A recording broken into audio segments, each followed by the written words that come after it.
በኢየሱስ ክርስቶስም ይሄንን ወንጌል ተናገሩ። ዘመኑ አልቋል በኢየሱስ ክርስቶስ። አሜን። ጌታ ሆይ ቶሎና፣ አሜን ማራናታ ቶሎና እያልን ይህንን የጽድቅን ወንጌል የምንናገረው ጌታ በኢየሱስ ክርስቶስም በደጅ ነው። ስለዚህ እናንተ የአባቴ ብሩካን፣ እናንተ የተረዳችሁ፣ እናንተ የታገዛችሁ በኢየሱስ የእግዚአብሔርን ወንጌል አውጡ በኢየሱስ።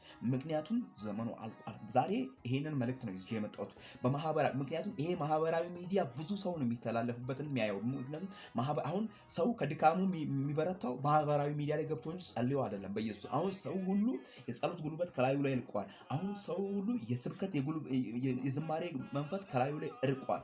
አሁን ሰው ሁሉ በቲክቶክም በቴሌግራምም በማህበራዊ ሚዲያ ላይ የሚጣደው ምክንያቱም ይሄንን ሲያደርግ እግዚአብሔር ውድ የሆነውን ነገር ከሱ ወስዶበት እርካሽ የሆነውን የማህበራዊ ሚዲያን ሲስተም በውስጡ ሰይጣን ከቶበታል።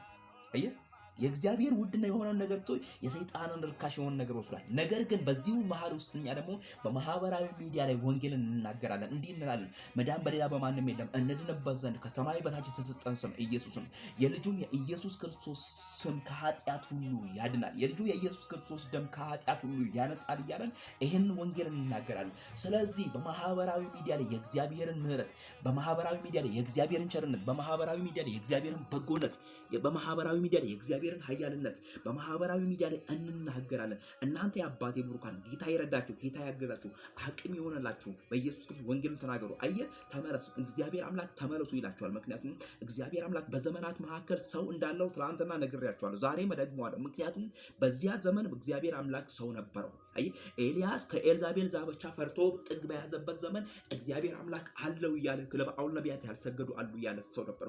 በእግዚአብሔር ቤት ውስጥ የአመፃ ክፋት በሚዳራበት ጊዜ በሚበዛበት ጊዜ በእግዚአብሔር ቤት ውስጥ ምቀኝነት በበዛበት ጊዜ በእግዚአብሔር ቤት ወንድሙን በሚጠላበት ጊዜ ምክንያቱም መጽሐፍ ቅዱስ ወንድሙን የሚጠላ ነፍሰ ገዳይ ነው እያለ በኢየሱስ ክርስቶስ ወንድሙን ጠልቶ በድፍረት እግዚአብሔር ቤት የሚገባ ካለ ዘመኑ አልቋል። ስለዚህ ባለቀ ዘመን ላይ አይቀልድም። ስለዚህ በርከክ በሉ። ማህበራዊ ሚዲያ ህይወታችሁን ጊዜያችሁን አይብላ። እኔ ወንድማችሁ ነኝ በኢየሱስ የእግዚአብሔርን ወንጌል የምናገር ሌላ ምንም ነገር የሌለኝ በኢየሱስ ክርስቶስ ታላቅነቱን ኃያልነቱን ገናናነቱን አወራለሁ። ምክንያቱም ተደርጎልኛል፣ እድሜ ተቀጥሎልኛል፣ ሰላም በስቶልኛል፣ ጌታ ምህረት አድርጎልኛል፣ ዛሬን እግዚአብሔር አሳይቶኛል። ስለዚህ በኢየሱስ ክርስቶስ መዳን በሌላ በማንም የለም። እናንተ ጌታ ኢየሱስ ክርስቶስን እንደ ግል አዳኝ አድርጋችሁ ያልተቀበላችሁ በጨለማ ያላችሁ አጋንንት የሚያሰቃያችሁ በተለያየ በስካር በድንዛዜ በአዚብ በስልችት በተለያየ ነገር መንገድ ላይ ወድቃችሁ የቀራ የመነሳት እድል አላችሁ።